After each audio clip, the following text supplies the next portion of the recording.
a free access video made sense. And I understood at that time that because I'm in the military, I go into work at 5:30 in the morning. So I was having a hard time doing early morning study sessions, but I understood that anybody who understands that you're better earlier in the morning, that's what I needed to do. I needed to get to that point because I was just so burnt out at night. I was really struggling. So that's what really I understood that whatever this process is, it's built around very common sense, doing the practice questions first because I'd already tried the other way.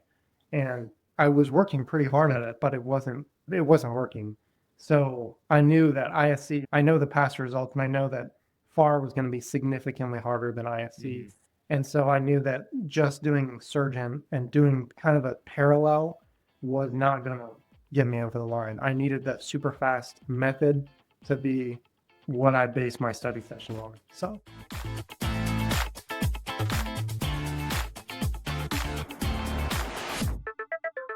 Welcome to another episode of the CPA Exam Experience Podcast from SuperfastCPA. I'm Logan, and in today's video, you're going to hear me talking with Ben.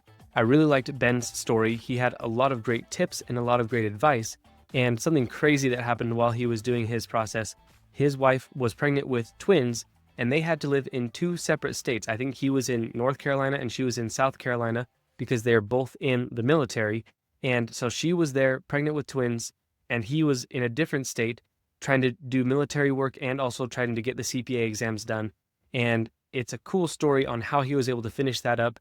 And by the end of it, he was doing his last exam with FAR and they had the twins. So he was studying for FAR while having the sleep deprivation of having twins. So, that makes a big difference. And he still passed. So that just goes to show that at that point, he had the process down. And even though he wasn't getting very much sleep, he knew what he was doing, and that's kind of the whole point of the SuperfastCPA process, is to get you to the point where no matter what's happening in your life, you have the skills and the ability to work through material and learn it, even if life is busy, even if things aren't going perfectly as planned.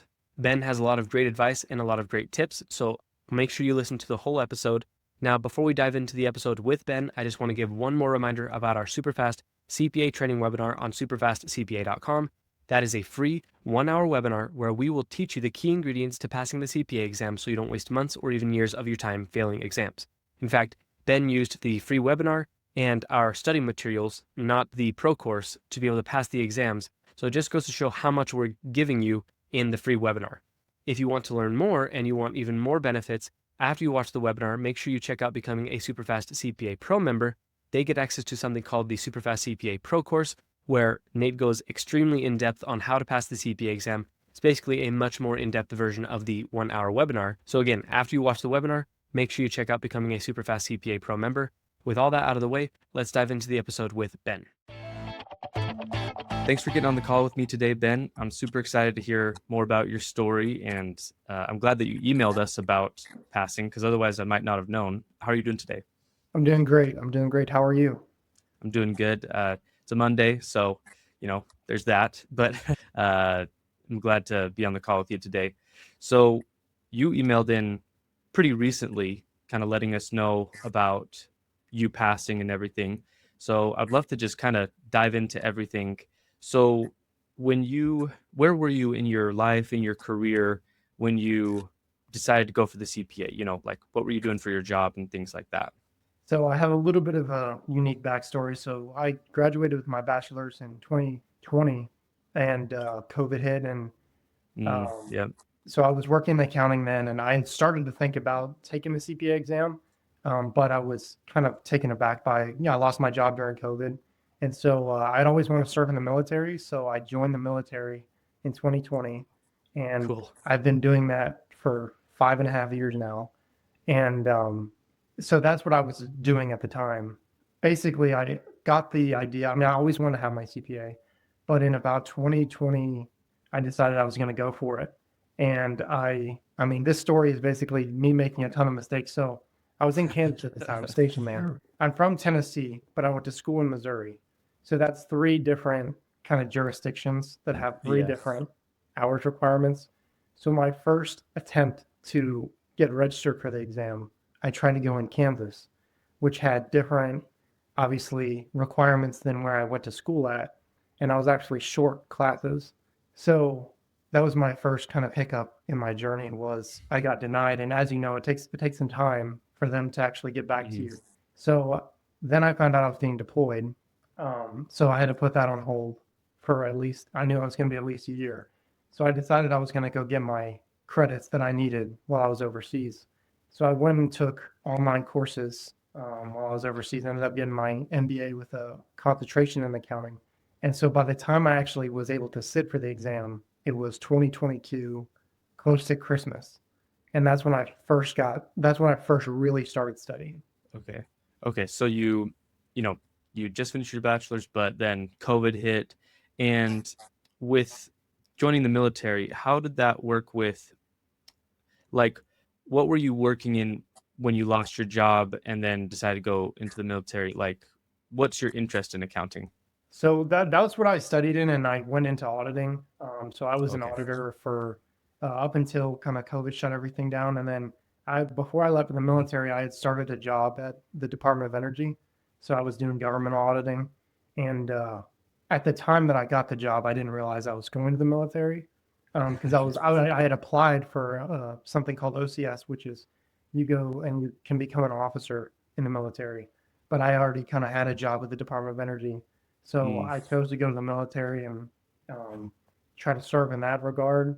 And I walked away from the job at the Department of Energy. But long story short, I was an auditor for most of the okay. time. Okay. So, you know, all that happens with the military, you get deployed, and that's pretty cool that you're able to finish your MBA while you're overseas. You come back, and then you're finally kind of getting serious, getting ready to study. So, how did that look? Like, what did you start with? Did you get a review course? How did that all look when you first started? So I went and got, while I was in school, when I first started thinking about the CPA, I went ahead and got Surgent. That was big at our school because obviously it doesn't expire. So that's what I had at the time. And so when I got back, I originally thought I have Surgent, I have an exam, I'm good. I don't need anything else. And so I registered for audit in January 2024. Okay.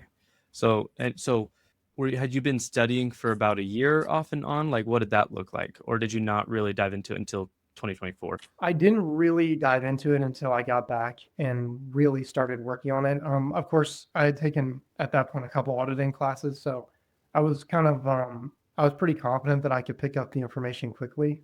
And so I hadn't been studying. I started studying in November, December 2024.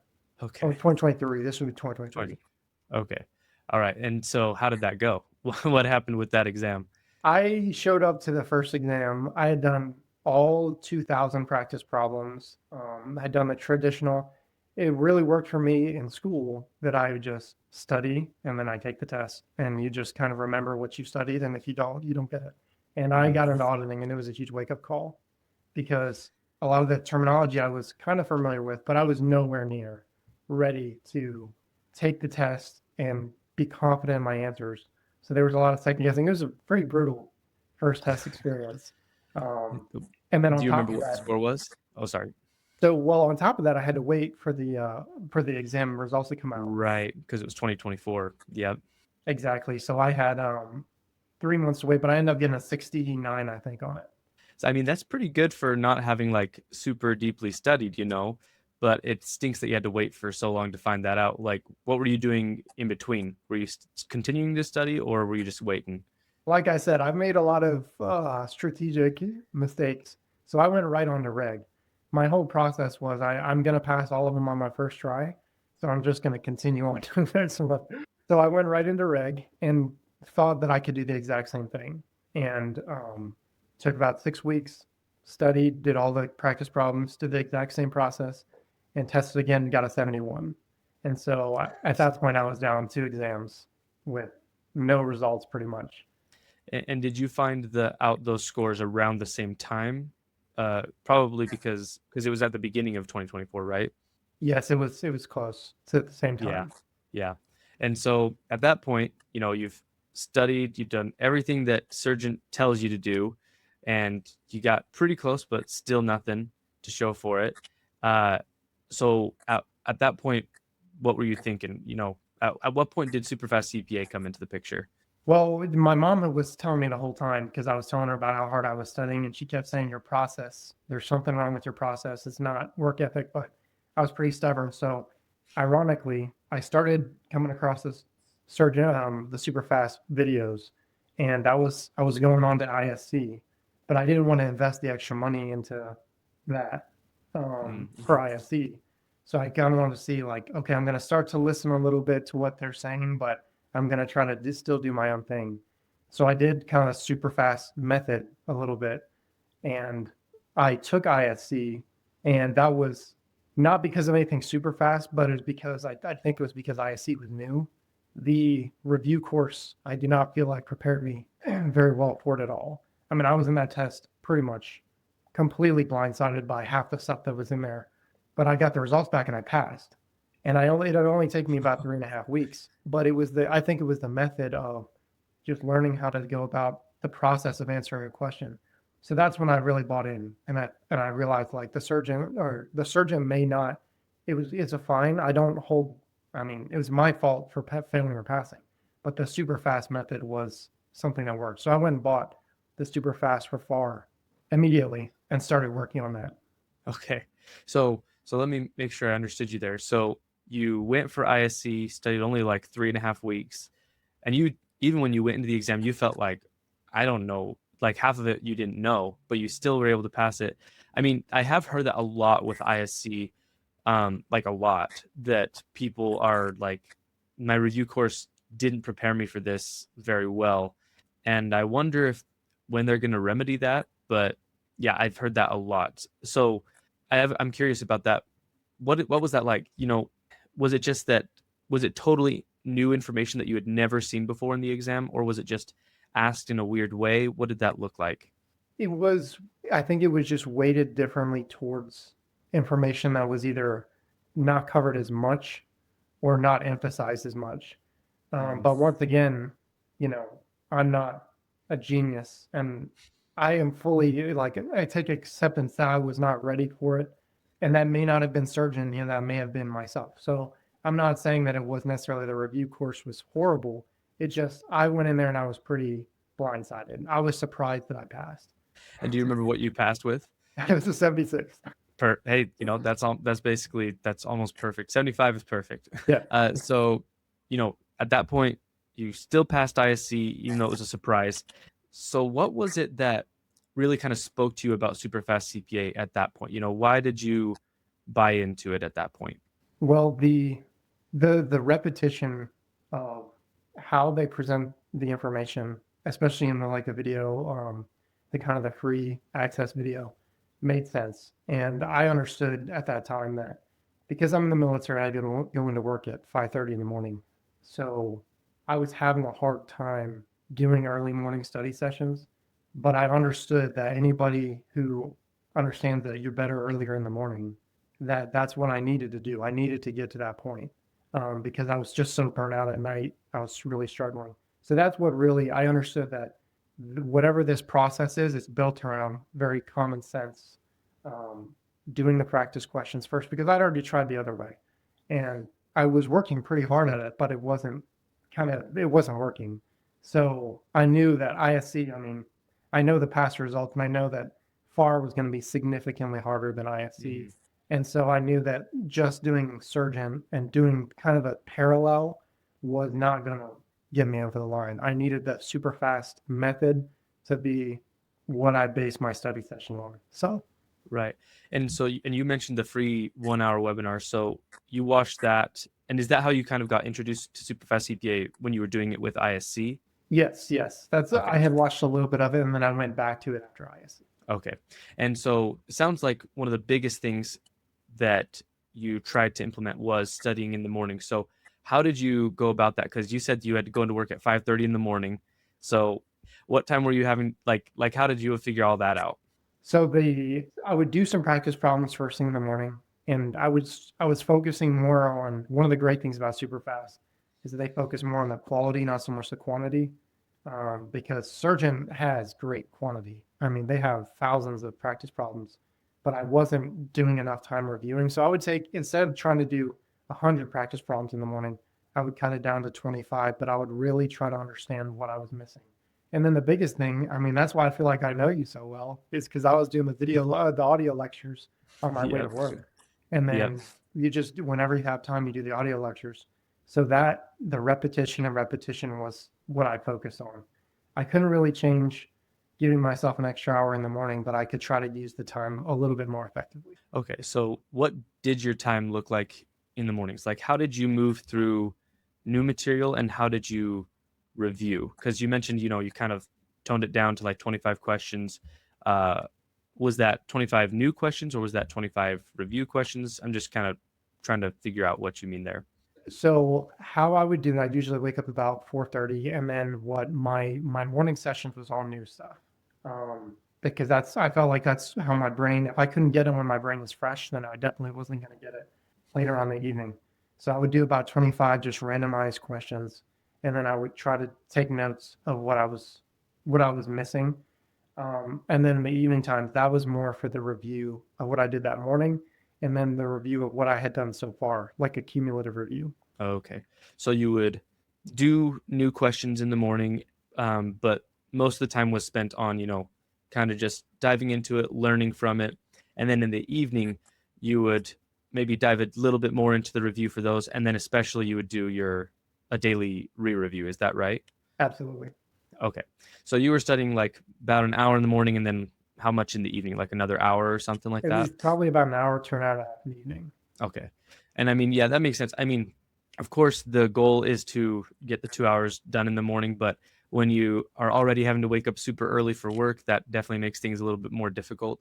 But I like that you were still making an effort to at least get the fresh stuff done in the morning when your mind is freshest. And did you find that that kind of helped you feel a little bit better about your studying in general? Like, you're like, I know I made some progress this morning, no matter what else happens. I already got something done. Did you find you felt that?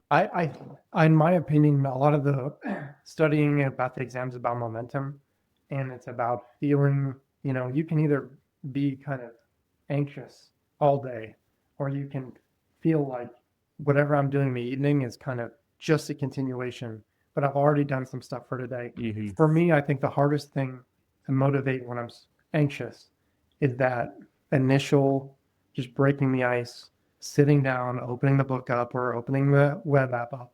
But when you break that first thing in the morning, I just felt like it was easier. It was easier the more that I studied to study more than it was to start studying. I don't know if that's a common thing for everybody, but that's what I felt was that the less anxiety I had about studying, the more I actually found time to do it. Yeah, I think that that's 100%. That's probably the case for most people. Just that initial first step, just doing it that first time in the morning makes it way easier throughout the rest of the day. You're probably more likely to do your mini sessions. You're more likely to study in the evening a little bit more if you need to. Just getting it done and started right there at the beginning of the day, it sets the tone for the rest of the day. That seems to be kind of what you're saying. Exactly. Yeah. And what did your mini sessions look like? Well, at this point, what were you still working in the military? Like, as in, what were you doing at this point for So your job each day? at this point, I was a tank platoon leader. Okay. I was pretty busy with that, and then I switched over to be in HR, and so kind of what happened during this time was I was studying and I was building some pretty good momentum, but we were going to a training exercise, and it ended up being about 6.5 weeks, and I thought that I had already bought the notice the schedule for FAR, but this training exercise pretty much threw all that entire thing, and kind of cut off my ability to take the exam.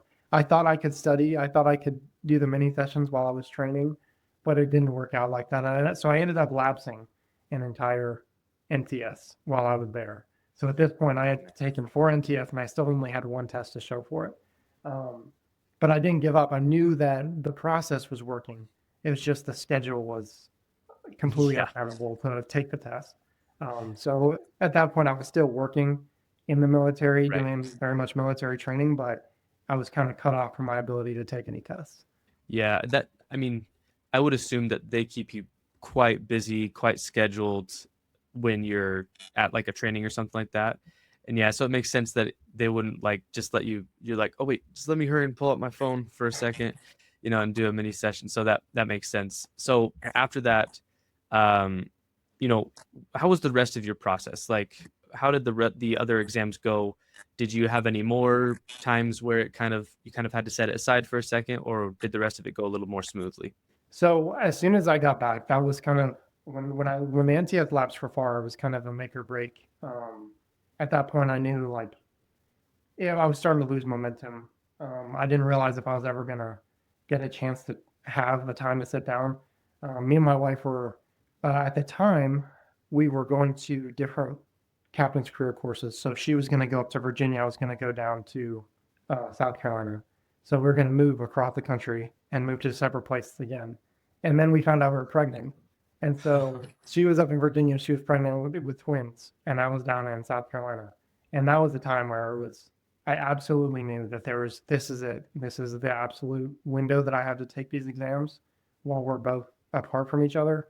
And that's when I bought, I went to retake audit, and then I was going to do reg again, and then I was going to do FAR, and I was going to do it in straight succession. And there was just total focus. So I got the super fast for the study notes or study materials for audit, and I would listen to them, and I would do basically what I would do is I do all the note cards in the evenings, and I would do practice problems in the mornings. And then I realized as I was doing that the note cards were really taking up a lot of time, and I didn't feel like I was recycling the information enough. So what I did is I took the study notes and I made automated note cards out of them.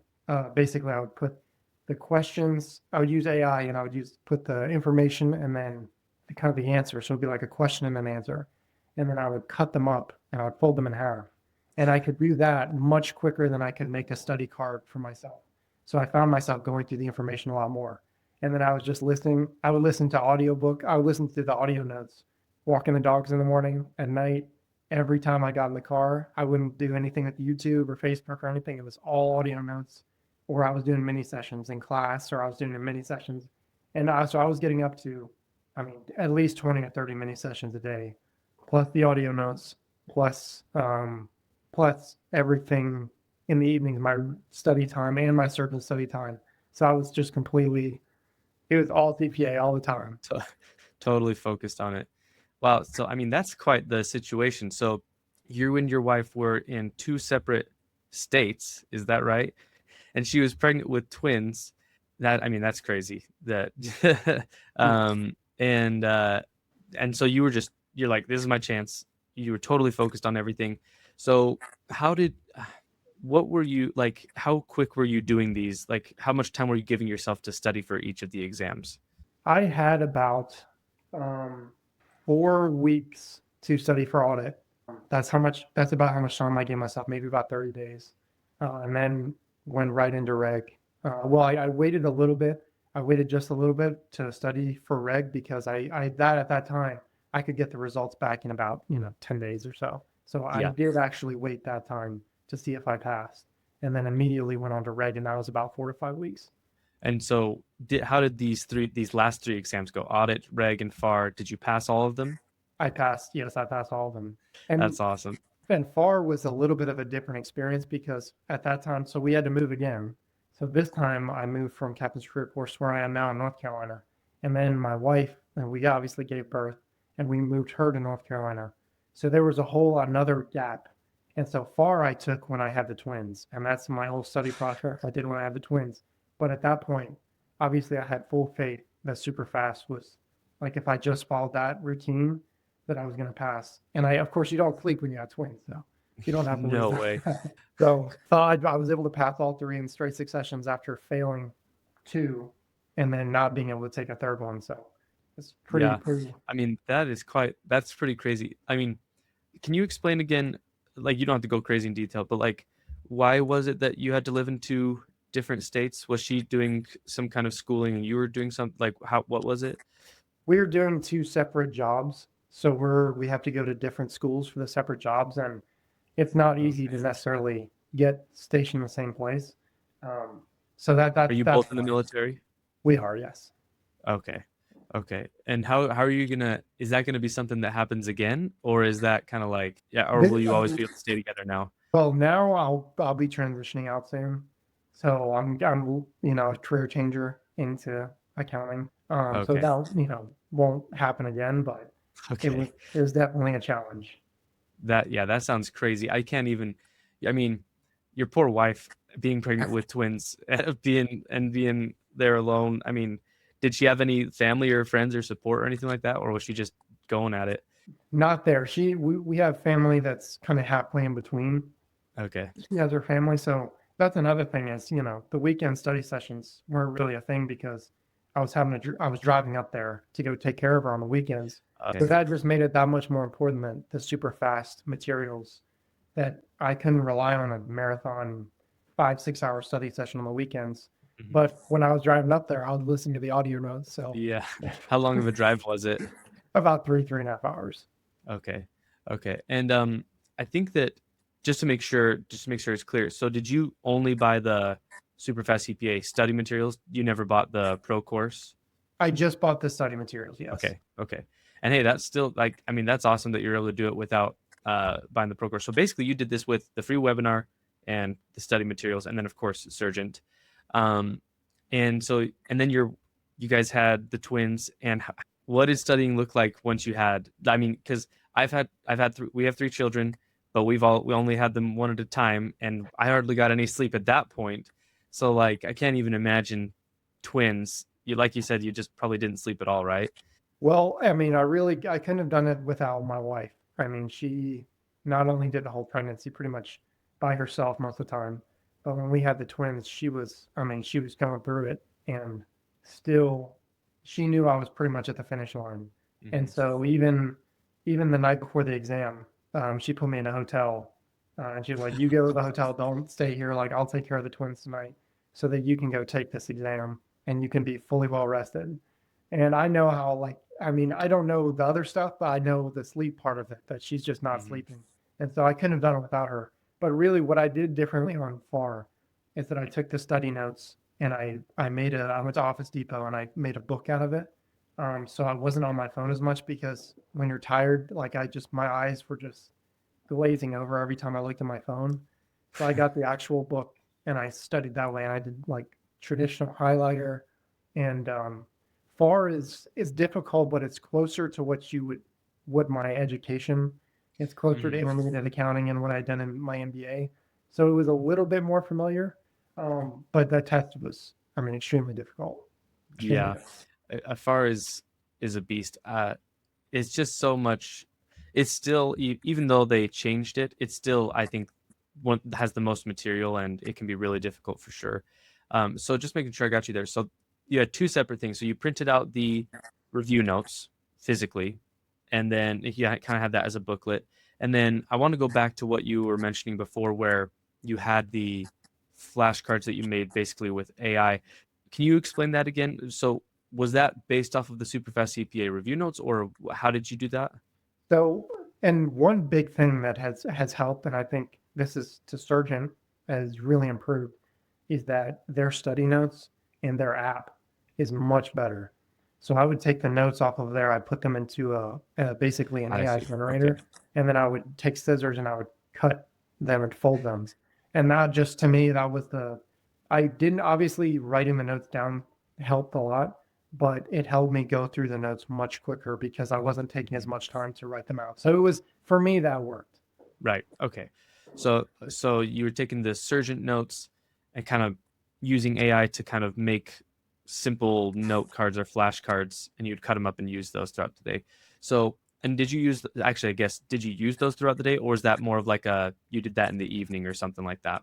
I think when I was in my army school, the people would look at me and I was working obviously on my army school, but I always had it with me. I just giant stack of notes, and anytime there was a break or anything, I was going through them, and I got a lot of questions. But what are you doing right now? But I just cycled them as much as possible, mainly in the evenings though, mainly in the evenings. Yeah. Okay. So, and like you said, you didn't really have too much time for the weekends. So most of your studying was just, morning and the evening. So how did you incorporate the sims? Because normally we have people study sims like extra on the weekends. So did you incorporate the sims? So the Sims, from my first couple exams, I didn't really feel like, because I'd done all the Sims the first time I took Audit. I think I'd done most of the Sims the first time I took Reg, and they did not help. And the main thing was I didn't have a grasp of the underlying material, so I was just Mhm. banking on the Sim being pretty much the same as I had taken. So my whole thought process for FAR. Now, disclaimer: I didn't score a 99 or anything like that. I was below 80 in all of these, so I barely passed these exams. But what got me over the line in the Sims was I knew that if I knew the underlying material, that I would know what to do when I got there. So I took, I would do a few Sims here and there towards the end, but I didn't really focus too much on the Sims. Okay. And yeah, we've heard that from quite a few people. I mean, this is not me saying nobody needs to practice the Sims, but you do need to look at the Sims a little bit differently than how they're typically looked at.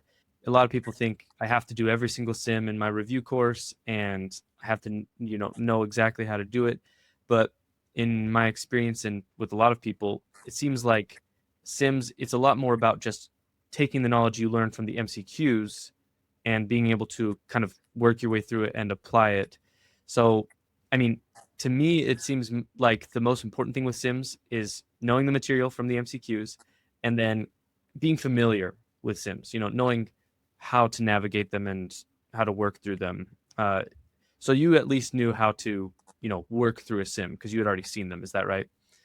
Yes. Now, the first time I took a Sim, I was, wondering what I was looking at. But by the time I was towards the end, I kind of understood, you know, I'm not saying that they're trick questions, but you look for a lot of kind of operative wording and a little bit of trickery Mm-hmm. there. So I it was a little bit better. Now, like I said, I'm in no way an expert or anything like that, but that's what worked for me.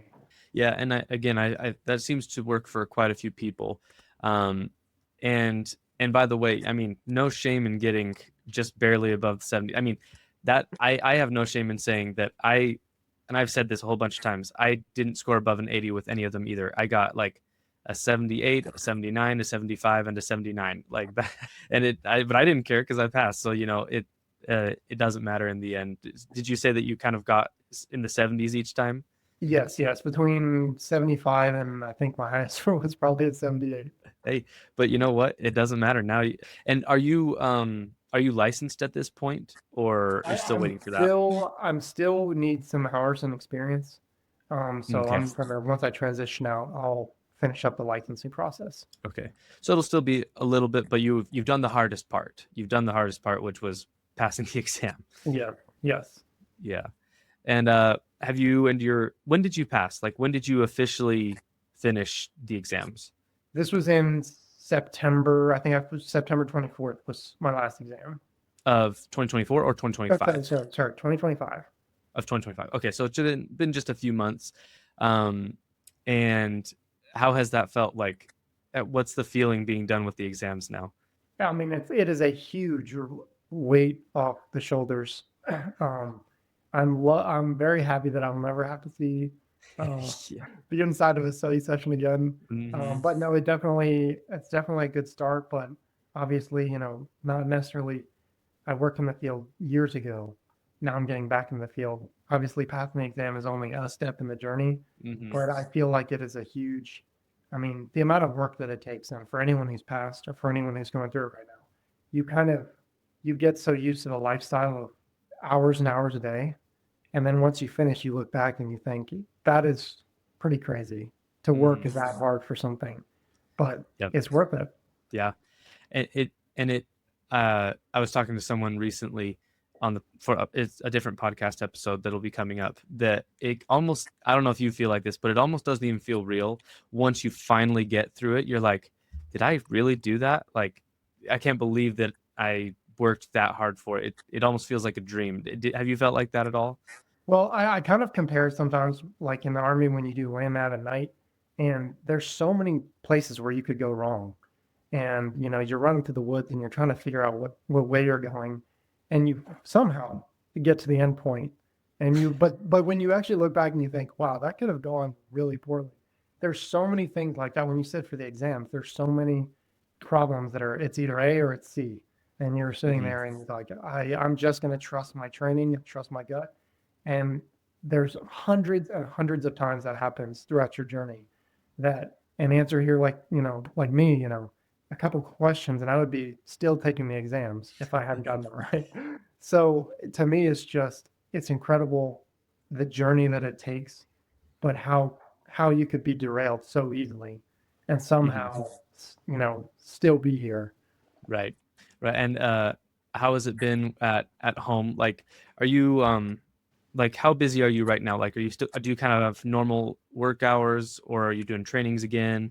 So I have been gone um, since probably about October, and kind of getting back from parental leave. I Between October and April, I'll have been gone 2 or 3 months out of the 6 month time frame. So you're gone Okay. about a third to half the time, and then you work. I mean, the hours it's pretty long hours, but it is what it is.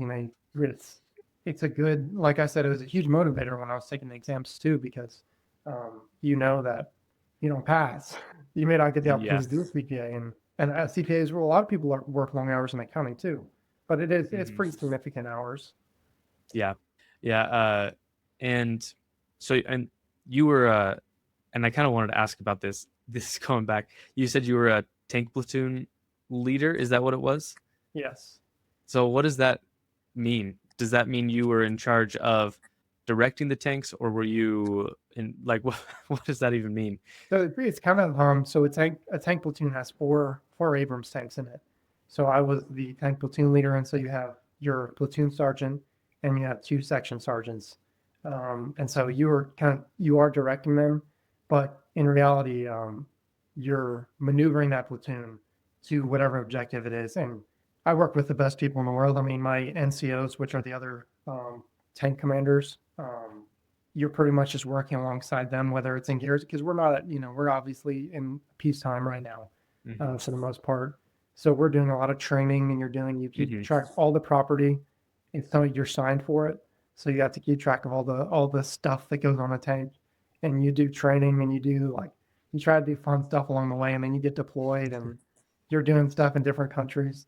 But you're basically just trying to um, you're trying to safely conduct training and prepare for if there is any, Yeah, for crisis if there's any situation. need. Okay. And then in the meantime, you're just having fun. I mean, my tankers were the best time in the world. I mean, I hope that when I transition to accounting, I'll have a good time like that. But it's an incredible experience. That's awesome. That I mean, maybe that'll be the title of this podcast. Tank platooner, it becomes a CPA. But yeah, I mean, it's been pretty cool talking to you about all this. Uh, as we're kind of wrapping up, there's a few different questions that I usually like to ask. Now, you were very busy, so maybe this question isn't very. In fact, I was gonna ask if there's anything that you were able to continue doing, like hobbies or anything like that. But I feel like you probably had almost no time to do very much besides work and family and CPA. Is that right? Pretty much. I had two dogs, Okay. and so when I was in South Carolina, walking the dogs was not only great for them, but it was the catharsis of Hmm. taking a break. So Yes. yeah, I mean, I do have hobbies, just It was a lot limited. more limited. Yes. Yeah. Yep. Uh, so if you could summarize the benefits that you got from Superfast CPA, what would you say were the main benefits that you got? The number one thing is confidence. You want to be confident. Like you said, whether you score 75 or 85 or 100, um, you want to walk into that test room knowing that you are prepared. Because if you don't, and I have experienced this, it is um, almost kind of a little like mental torture to go into something thinking that there's a large chance that I'm just wasted the last 6 to 8 weeks to 3 months of my life. Hmm. So once I started super fast, I never felt that way again. I always felt like if I have a bad day, that's on me. Um, but I have everything that I need in my brain to pass. So that's the number one thing. The number two thing is the process that Superfast gives you is streamlined. It's not, sometimes people will tell you, well, you work an hour a day, and then next week you work 3 hours a day, and then you work 5 hours on the weekend. the way that Superfast does it is very consistent. Mhm. And so you're not, hey, pregnant wife, I need to study 3 hours today, but tomorrow I'll spend some time with you. And then the next day I was studying for 5 hours a day. No, you study. It's a very consistent process that is predictable. And I think predictability is the best thing that you can provide for your family, because I think most people's spouses or their kids, they understand that it's a short time and it's not going to be like that forever. But if you can give them a streamlined process that they are not guessing what it's going to be like every time you go to take the exam, I think that's another huge thing. And the third thing is the results. I mean, at the end of the day, I wouldn't be sitting here talking about it if it didn't work. So, Right. I mean, I agree that the process, like the consistency, I always come back to that with pretty much everybody I talk to or coach. Like the consistency is so important. You need to know every day, this is what I'm going to be doing. Like, whatever else happens in the day, because there's variability throughout the day. But if you can wake up and know, I'm going to get studying done in the morning, and then I'm going to get some mini sessions, like you just know what's going to happen every day, it really changes the process. And like you said, it leads to predictability. Like I'm probably going to pass because I know that this is working and things like that. And if I'm not wrong, you passed all four once you got into SuperfastCPA CPA, because you passed ISC, you then missed your NTS for FAR, but then after that, you took Odd, Reg, and FAR, and you passed them all, right? that's right. That's right. All four of them. As soon as I got super fast, I passed all of them. That's awesome. And how is your wife feeling about it? Does she feel like happy that you're done? She's very happy. She's very happy. The kids can't talk yet, but I think they're happy Yeah. too. Is it twin boy, girl, both? It's a boy, girl. Oh, that's so cool. Yeah. That's so cool. I mean, with my wife and I, we had a boy and a girl, and they're only about 17 months apart, and everybody thinks they're twins because my son is, even though he's a year and a half younger, he's taller than his sister, so they're always like, oh, hey, like they look anyway. So, but that's so cool. I mean, you got it done right away, even if you don't have any more. You got the boy and the girl. That's great. Yeah, that's right. That's right. So I mean, it's been awesome talking to you today, Ben. I think you have an awesome story, and just last couple questions that I like to ask. Is there any other part of your process or your story or anything like that before the call you knew that you wanted to talk about, but that we haven't gotten to? Just checking. So I mean, the biggest thing, a lot of it's vision. So when I first, and yeah, I can say that, for Superfast, when I bought the Superfast, I didn't buy the bundle. I bought one at a time because I hadn't really committed in my brain that I was going to do that, the whole process. And there's a cost, I think, to not setting your mind wholeheartedly to something, that I feel like that was part of it. Superfast was a large part of it, but also just flipping the switch. So I would say is, if you're starting this process, you need to have a vision, and like, if you're going to commit to something, commit 100%.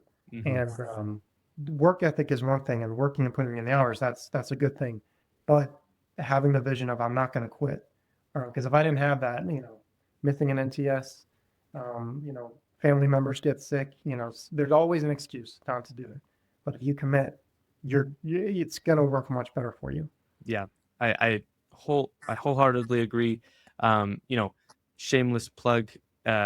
I would highly recommend to everyone, if you're gonna buy Superfast, just buy the full bundle or buy the Pro Course and the study tools, because it's cheaper, and also that way you know what you're going to be doing the whole time. You have the same materials and the same process the whole time, and that seems to be kind of what you're going for. Like, just commit all the way. Is that what you're saying? Yes, absolutely. Buy it, save the money, and don't you got to trust the process, really. It comes down to. Yeah, exactly. And we say that all the time to people. Trust the process, do it, and it will work out.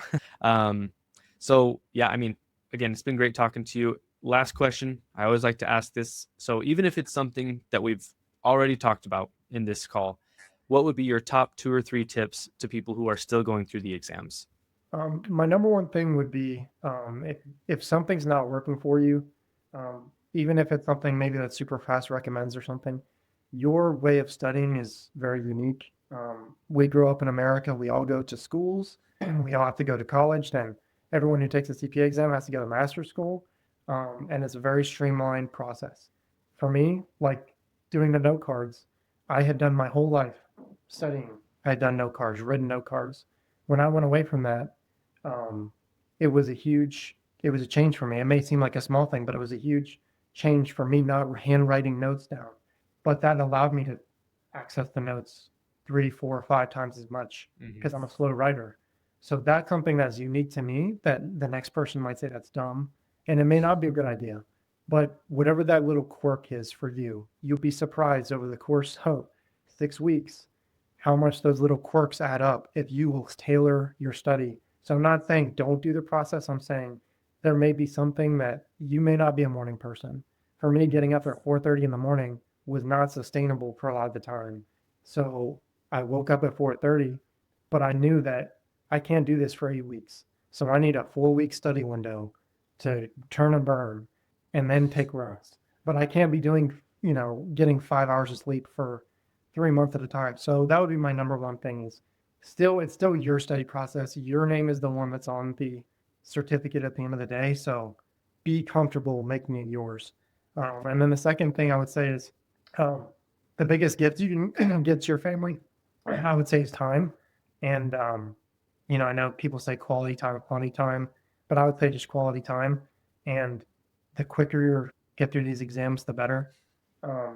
That being said, it's not your family's exam, it's your exam. And so, like with my pregnant wife, that was a huge transition I had to make. You can't go complaining to someone who's going through a lot of pain and discomfort about how hard it is, how hard my little exam is. So you kind of have to understand that it's yours and don't take that stress and make it a part of, compartmentalize it, get through it, and give your family time back on the back end. But that being said, invest in something, whether it's SuperFast. I highly recommend SuperFast. And like I said, commit. Yep. I love it. And yeah, you're right. It's like you can't go talking to your pregnant wife with two twins. I mean, with twins where it's like, oh man, these exams are so hard. But I love it. Yeah, I agree with what you're saying. And I mean, of course, like with the process, we try to have people do the whole process exactly as we say, but there is always a caveat that as long as what you're doing is working and you're passing exams, that's what matters. And I had to tailor a couple things when I was doing the exams. I did it pretty close to the SuperFast CPA way, but I didn't really study Sims on the weekends because it was too difficult for me to do that. So I added that to my final review. You tweak things so that you take the framework from SuperFast CPA and you use it until you figure out the best way for it to work for you, and then you pass exams. So I like that you said that. So yeah, I think that's pretty much everything that I wanted to talk about today, Ben. So thank you for being on the call today. You have a great story. I love that you're in the military and that you have twins. Those are really cool things, and that you passed all of them first try once you got SuperFast CPA. So yeah, thanks for being on the call today. Thank you for the opportunity. All right, that was the interview with Ben. Again, I thought it was an awesome episode. I love that he was a tank platoon leader. That's not something I would have even thought about, but he was able to pass the CPA exam while he was a tank platoon leader, and he also was able to pass the exam while his wife was pregnant with twins, and then they had twins, and he still passed the exam. So it just goes to show, again, how important doing things the most efficient and effective way is, because no matter what's happening in your life, if you have an effective and an efficient study process, then that will allow you to still pass the exams, even if you're a tank platoon leader who's super busy and you have twins. So hopefully you liked this episode. If you did, make sure to like it and leave a comment in the YouTube video or leave a rating in your favorite podcast app. This podcast is one of the best free resources out there for CPA exam candidates. So make sure you share this with people around you who are going through the CPA exams.